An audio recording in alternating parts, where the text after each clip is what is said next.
All right, welcome back.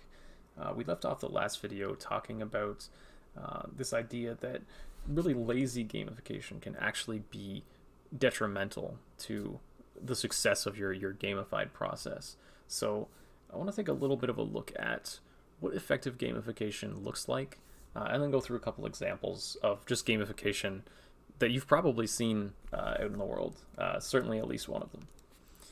So effective gamification then, if we're trying to think somewhere beyond badges, leaderboards, points, or trying to find some way to bring meaning to badges, leaderboards, points, achievements, stuff like that, we have to start looking again into the kind of some of the deeper parts of game design and think about, okay, well, where's the gameplay in your gamified process? What is fun about it, and how do you what is the playful part of that activity, or how do you make that activity playful? Next, you could think about the narrative, right? Sometimes things that are compelling are based on a story, and it doesn't have to be, you don't have to paint a job as being, a quest to slay a dragon. That feels a little bit disingenuous at times, right? But certainly, you can add narrative elements to the playful parts of your gamification. And it doesn't have to be fantastical or that far from reality. It's simply providing some context, some in-game context, or some in-game meaning for why those gameplay actions would be being done. And finally, I think when we're thinking about gamifying any process, think about the interactivity, think about the interactions that a player or a person is going to be doing, and what makes those interesting, or how to layer fun around those actions. And these are all said in very broad strokes because, unfortunately, due to the nature of gamification and the nature of human behavior, there's not really a catch-all gamification solution to gamify each and every behavior. It depends. Each situation is going to require a unique solution. Spending money at, I don't know, web retailers requires a different gamified process than, say, getting people to read more books, which requires a different gamified process than encouraging people to improve their level of fitness, right? And so there are a lot of different things that we have to consider when we're when we're starting to undergo this process of designing gamification.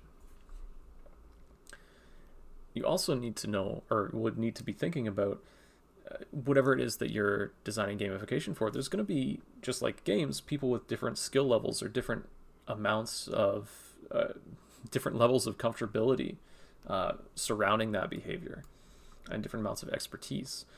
And you've seen a chart very similar to this when we talked about game introductions, but at its core, just like with games, different users are going to achieve different levels of mastery, and some users, on the other hand, are going to end up leaving the gamified system altogether, or they might simply stay at a rookie level, or stay at a regular level. So that's what these kind of arrows are signifying, is people that will stay at that intro level, people that will drop off and leave the system, and only a certain number of people will achieve mastery, where they can teach or help others with parts of your system, and do some of their own kind of challenge creation. It is worth mentioning that this chart here is more apt when we're talking about gamification, because this is, in fact, the original version of this chart. I've kind of co-opted it a little bit to serve for the introductions component of the course.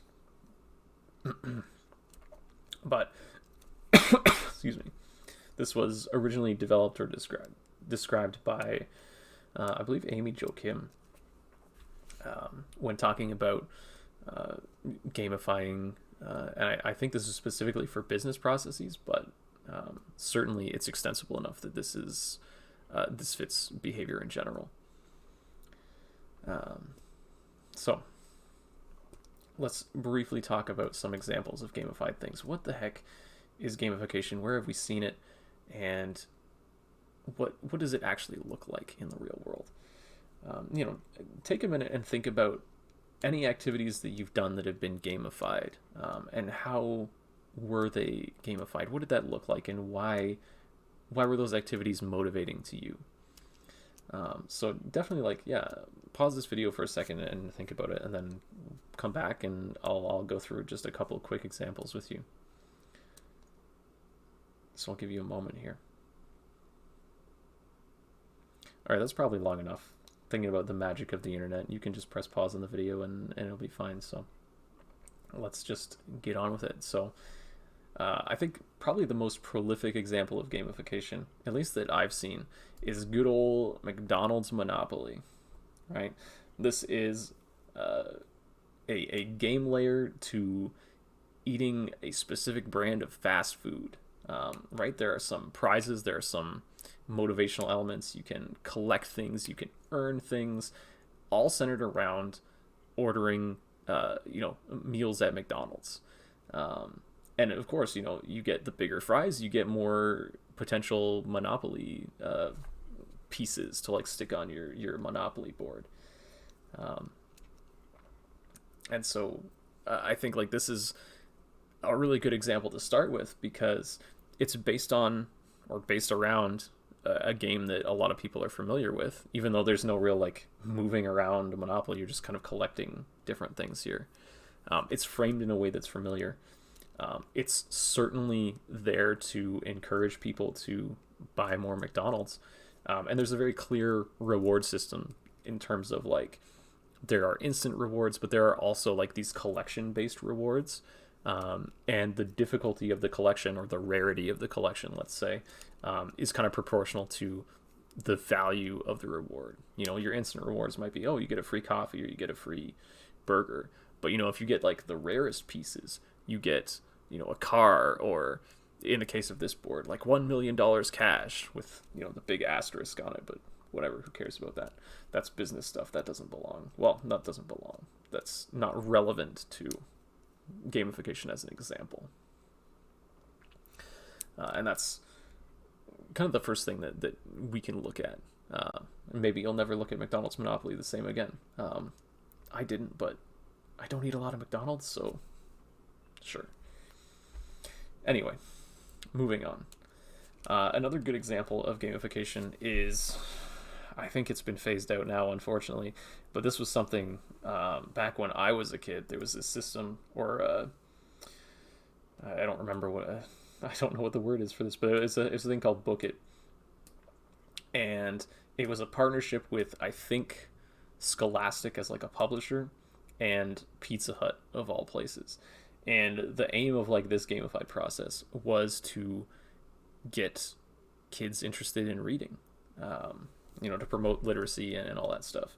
And the way that this worked, at least for me, I'm sure there are probably slight variations, but when I was a kid in grade school, probably grade 3 or 4, I don't know, and for a few years there. But at this time, there would be the teacher of your class in school would have this big list on the classroom door or whatever. It'd be everyone's names, and then each month you would tell your teacher I'm gonna read this many books this month, and so maybe your goal is 2 books or 5 books or 10 books.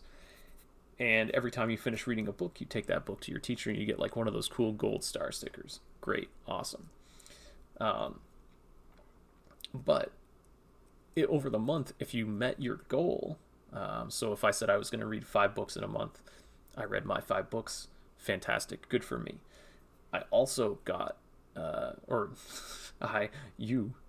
user, would also receive a coupon for a free personal size pizza from Pizza Hut for a lunch thing. And this is really cool because, right, kids love pizza. They set their own goals, so it's flexible enough that it's accessible to anyone that was interested in participating. We certainly read more books because there was some competition of who could read more books in a month, who could meet higher goals. We got kind of, clear feedback because whenever we finish reading a book, we get that gold star, and it would go along the chart working towards our goal.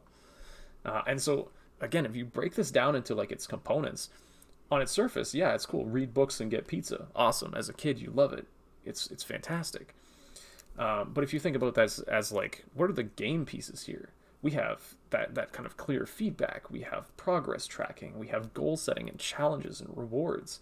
And all of these things kind of came together for a really interesting, if kind of unconventional, gamified process. It was pretty interesting. And I'm sure all of our parents at the time were so psyched that they had to take us to Pizza Hut like once a month. Anyway, that's but it's a cool little bite-sized bit of gamification. Got us reading more. The last thing I'll look at, a little bit different, because again, here we have these are both related to food, I guess. So Monopoly is all about buying more McDonald's. Book It was all about reading more books. There are apps and other things that are gamified in other ways, right? So here is Zombies Run, or Zombies Run 2. I guess this is the first one. But this is a fitness app, and it adds a gamified layer on top of basically improving your level of fitness. Very specifically, this app is all about training to run like a 5K or a 10K or something. And all that it does is provides a narrative layer to the act of going for a run or for a jog. It uses some processes that are, relevant to fitness. So it's based on like interval training, where if you're not familiar with something like Couch to 5K, for example, was a popular program quite a few years back. If you're not familiar with that, basically it's like over the course of like half an hour or an hour or whatever, you break it into small time chunks, and you jog or you run for like 5 minutes, and then you walk for like 2 minutes, and then you for like a cool down, and then you go back and you run for another 5 minutes, walk for 2 minutes, and so on and so forth. And that would build up your endurance and stamina. And so this is basically like that kind of a program, but with an interesting like narrative layer on top of it. So the game is like, hey, the world has been, it's the apocalypse. There's zombies everywhere, of course. And so you put your earphones in and you play this app while you go out for your jog. And there are, within the app, there are missions. So when you're going out on a run, you are, going to pick up some batteries or whatever else. And the intervals are centered around these objectives. So like run for a bit, pick up some batteries. Your short interval is, sit here and, pause for a 5-minute break. Sure. Your next goal is to run and pick up medicine or whatever. And that's kind of like your low and medium intensity levels of a workout wrapped into what is essentially like a playlist of like a dispatcher in your ear that's like, hey, you got to go here and do this. Okay, you're safe. Take a break. Oh no, there might be danger here, or you need to get this medicine somewhere else. So run. And again, it adds that kind of like narrative layer to the whole process. And then of course, based on the title, the high intensity part of those workouts were like, oh no, you've encountered some zombies. Run for like 5 minutes to get away from them. So really interesting in terms of like what this app was able to do for people that weren't really motivated to go out and go for walks or jogs or runs. And it actually got some people more interested in fitness simply by adding this kind of like high level narrative layer to what really is just the process of like going outside and running around for a bit. I know that's reductive, and if you're into fitness and you probably have the better terminology for what everything is than I do, but I think it was really interesting, and I've just completely lost my train of thought, but I think it's a really, really cool app, and certainly you've seen other apps build on this idea and this process. So yeah, sorry, I've gone off the rails a little bit there at the end, but certainly another very different look at a process that's been gamified, and through it, like a different method of gamification. So thanks very much. That's going to do it for the videos for this week. I know it's very, very surface level stuff in terms of serious games and gamification. These are things that will come up probably closer to your third or fourth year here. But I think that at this point, it's something that's worth being aware of. And if it's something that you're interested in designing or designing for, you have the baseline tools now to get started thinking about this stuff. So thanks very much, and I will see you in the final class session on Monday, and we'll break down the course. We'll do our course recap, and it'll be the last time, I guess, we talk to each other before next fall. So I will see you then.